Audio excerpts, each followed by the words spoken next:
Hello students, चलिए start करते हैं आज की वर्कशीट नंबर 63। यह वर्कशीट चैप्टर 4 परमाणु की संरचना से रिलेटेड है। स्टूडेंट्स, वीडियो में आगे बढ़ने से पहले प्लीज़ हमारे इस चैनल को सब्सक्राइब करें और बेल आइकन को भी प्रेस कर दें। चलिए समझते हैं आज का टॉपिक। स्टूडेंट्स, हमारा आज का मेन टॉपिक रहेगा परमाणु संख्या और द्रव्यमान संख्या क्या होती हैं।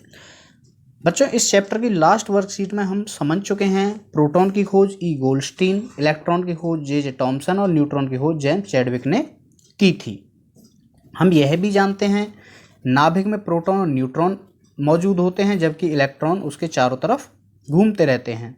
किसी परमाणु के नाभिक में उपस्थित प्रोटॉनों की कुल संख्या को ही हम परमाणु क्रमांक कहते हैं। देखिए, परमाणु क्रमांक किसे कहते हैं? जितने भी किसी परमाणु के नाभिक में प्रोटॉन होंगे वही उसकी परमाणु संख्या होगी या परमाणु क्रमांक होगा, या कहें तो एटॉमिक नंबर होगा। ठीक है स्टूडेंट्स, इसे हम कैपिटल जेड से डिनोट करते हैं। किसी भी परमाणु में इलेक्ट्रॉनों की संख्या और उसमें उपस्थित प्रोटॉनों की संख्या हमेशा बराबर होती है।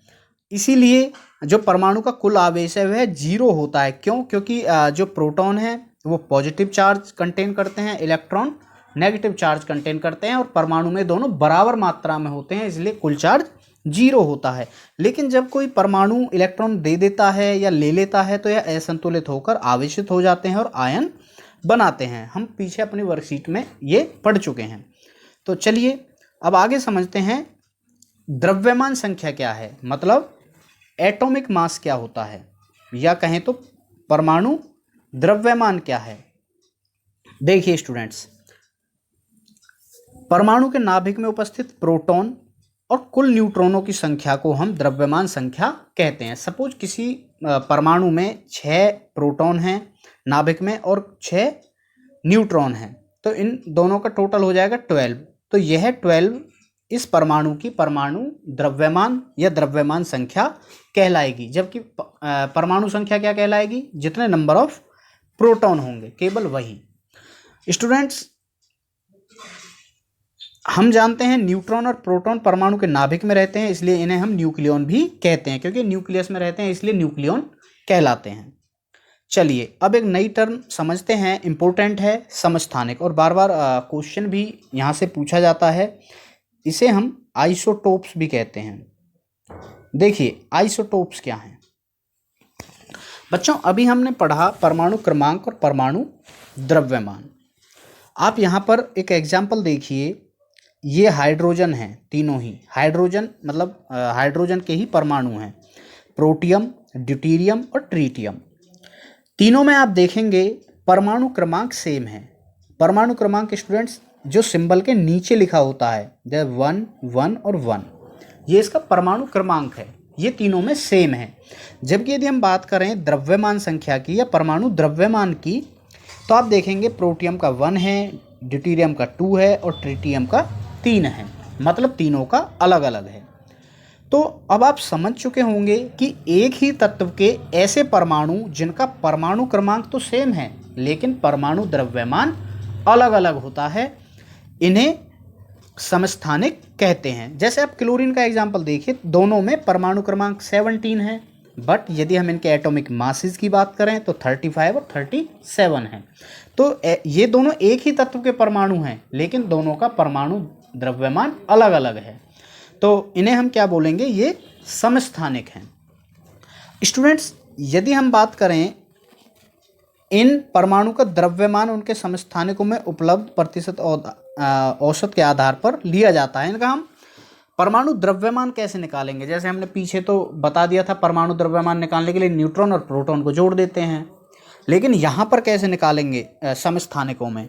स्टूडेंट्स, यहाँ हम जिस भी सैंपल के लिए कैलकुलेट करेंगे परमाणु द्रव्यमान, उसमें देखेंगे कि कौन से समस्थानिक की कितनी परसेंटेज है। सपोज इसकी परसेंटेज 75 है और इसकी परसेंटेज 25 है, तो यहाँ हम 35 × 75 अपॉन 100, मतलब इसको यहाँ पे इसका परसेंट निकालेंगे, प्लस में इसका परसेंट निकालेंगे, और उनको प्लस करने पर इसका जो क्लोरीन का परमाणु द्रव्यमान निकलेगा वो निकलेगा 35.5 यूनिट। तो स्टूडेंट्स, आई होप आप क्लियर हो चुका होगा कि समस्थानिक आइसोटोप्स क्या होते हैं। नेक्स्ट, समस्थानिकों के यूजेस क्या हैं, इम्पोर्टेंट है तो समझिए क्या है।